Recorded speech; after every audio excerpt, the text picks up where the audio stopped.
What's happening, everybody? Brian Edwards, MajorWager.com. Let's talk college football, week 13. I'm going to share some picks, just share some college football rankings, my power rankings, injury info, etc., etc. I'm coming to you Wednesday around 12:55 p.m. Eastern.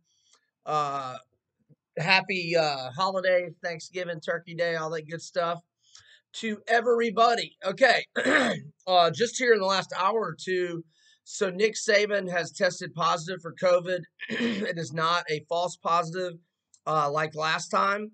He is out for the Auburn game. He does have symptoms. They are considered mild. He's fine. But I would imagine he'll name Sark, the interim head coach, for the Auburn game. Other news, so Cincinnati and Temple both have outbreaks on their team of COVID. And so Cincy Temple is off. And I guess the AAC has some rules, and Cincinnati can't play December 5th. Now, why is that important? Well, when the college football rankings came out last night, what was Cincy? Seventh or either seventh or eighth. I think seventh. Anyhow, BYU was only 14th. So there's been a lot of talk about Cincy and BYU playing each other on December 5th. Now Cincy can't play anybody December 5th. So that is out for BYU. BYU, who was, I thought, kind of snubbed at number 14, and really about the only team that I felt was overly snubbed. And look, I know BYU hadn't played anybody, but they play a murder schedule every September. And they also had games scheduled. Here, I'll just read you what their schedule was before COVID. Let's see here. Sorry, one second. Almost there. Okay. So, as always, they were going to play their murderer's row of September. They were going to play at Utah. They were going to have Michigan State at home. They were going to have at Arizona State and at Minnesota. A double-digit win team last year, a second road game in 2 weeks, and flying across the country. Then they also had a home game with Missouri lined up, and they also were going to go at Boise State, and they were going to go at Stanford. And they also were going to play Houston, a decent AAC team. So it's not BYU's schedule BYU's fault that their schedule is not up to snuff, being an independent and not being able to get in with a conference for this, rare COVID-infested 2020 campaign. I thought Kalani Sitake nailed that interview. They're ready to play and are looking actively to play anybody December 5th and December 19th, but Cincinnati is now out of the question. Okay, Dimitri Moore, Vandy's linebacker, leading tackler last year, entered the transfer portal yesterday. Vandy's covered 3 in a row. Their game with Tennessee, I don't know why that game got scrapped, and Vandy has to go to Missouri now. They are plus anywhere from 15 to 16 at Mizzou. Mizzou is 2-7 in its last 9 as a double-digit favorite against SEC foes. Vandy has covered 3 in a row. Ken Seals is playing well. The true freshman Derek Mason stuck with him through his early season struggles. He's playing good right now. He's thrown for 319 yards or more, and 3 of Vandy's last 4. I kind of like Vandy. Not a huge player or anything, but I am on Vandy. And if you tailed me on my Florida Gators first half and the team total bets last week, my bad. They did not hit. But Kyle Pitts is back for the Gators this week, which is huge. They are around a 23-point favorite to Kentucky. I like it over 61, the over 5-2 overall for UF, 3-1 in its home games. And Kentucky, if you didn't watch the Alabama game, they had first and goal 3 times against Bama in the first half last week, but only got 3 points out of it. They missed a field goal, and they had a horrible snap go over the holder's head on another field goal. All right, just jumping around with some injury stuff. So now Utah is going to play Washington this week. I believe Utah was originally scheduled to play ASU, but that got scrapped because of ASU's COVID. Utah QB Cameron Rising, most likely out for the rest of the season.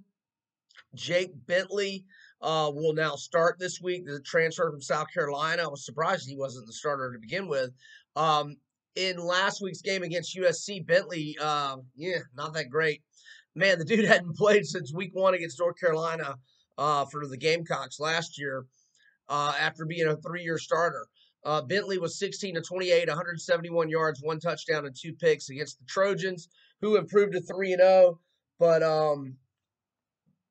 it's not a pretty 3-0. I don't know if USC has an open date or might have a cancellation where they could play BYU. That would be fairly intriguing. I feel like they played. Didn't they play a couple years ago? Or maybe last year. I'm not looking up my mag right now. So, South Carolina, we talked last week. Excuse me. J.C. Horn, R.J. Roderick, and Israel Makuamu, 3 of their best players on defense, opted out after Muschamp got fired. And then Shi Smith got a concussion early in that game last week against Missouri. He's doubtful this week. I don't think you'll see him play against Georgia. Georgia's 21.5 in Columbia. South Carolina has not announced who will start at quarterback. Colin Hill and Luke Doty are splitting reps. Obviously, they're going to redshirt Ryan Helinski. I don't know why he's fallen out of favor so bad. I guess we'll wait to see who the new coach is. I wouldn't be surprised if he transfers. And by the way, I didn't mention with Vandy, Keon Brooks is going to be back this week. He missed the Gator game last week. He had 2 back-to-back 100-plus yard efforts before he bruised his ribs against Kentucky and missed the UF game, but he has been practicing this week. Is back.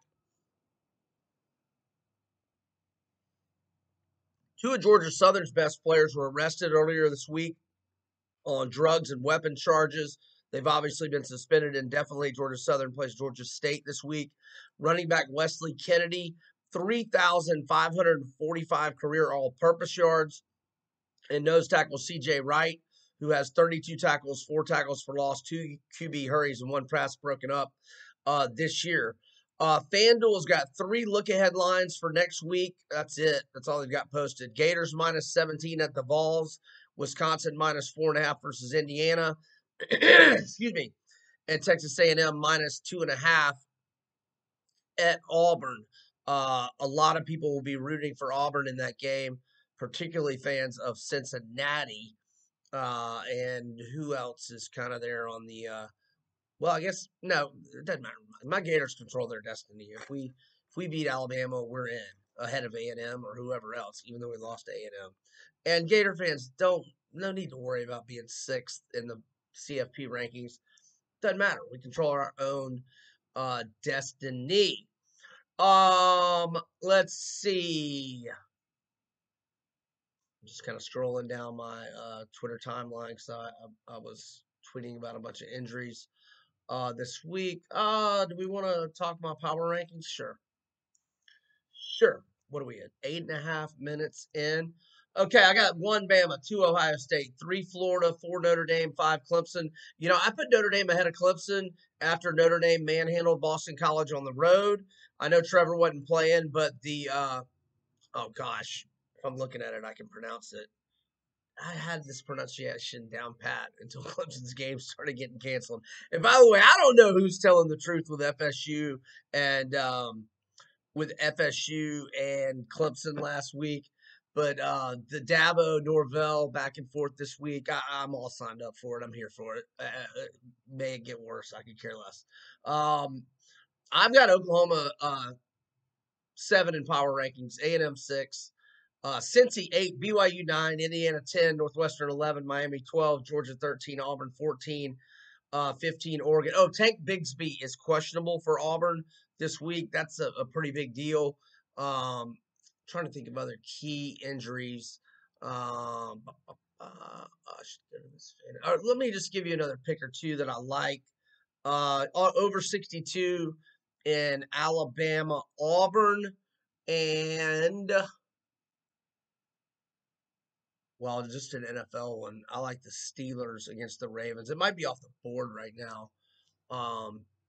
but I got it at 4. By the way, I like Texas pick 'em at home to Iowa State Friday at noon Eastern. Iowa State hasn't won in Austin since 2010. Texas in revenge mode. They had a 3-game winning streak to the Cyclones and lost 23-21 in Ames last year. But senior day for Sammy Ellinger, 22-5 TDI and T ratio, 7 rushing touchdowns. Look, Texas has won 3 in a row, and their only losses this year were the triple overtime with Oklahoma, Heartbreak Hotel, and then when they fumbled inside the 2 with like a minute left, down 2, and obviously in great field goal range against TCU. I mean, they're just 2 plays away from being undefeated. I know Iowa State is playing well, but Texas has had 2 weeks to prepare. I like the Longhorns there. I'll fade Nebraska with Iowa as long as it's 14 or fewer. I actually got it at 13.5. Iowa's won 3 in a row since they blew that lead and lost by 1 to still undefeated Northwestern. They've dealt out 3 pimp slaps, 49-7 to Michigan State. They go on the road. They win 35-7 at Minnesota and 41-21 at Penn State. And Kirk Ferentz's club is ranked 9th in the nation in scoring D, giving up an average of only 16 points per game. And they have also won 5 in a row over Nebraska, which is 1-3 straight up and against the spread, and just got beat by 18 at home to Illinois. And Cornhuskers quarterbacks Luke McCaffrey and Adrian Martinez have a combined 2-6 TD INT ratio. So there's and don't be scared of maybe the over on the Egg Bowl. It's a high number. I'm Brian Edwards, MajorWager.com. There's some Week 13 picks, factoids, injury, intel, etc. Happy Thanksgiving to everybody. I'm Brian Edwards, MajorWager.com. Over and out.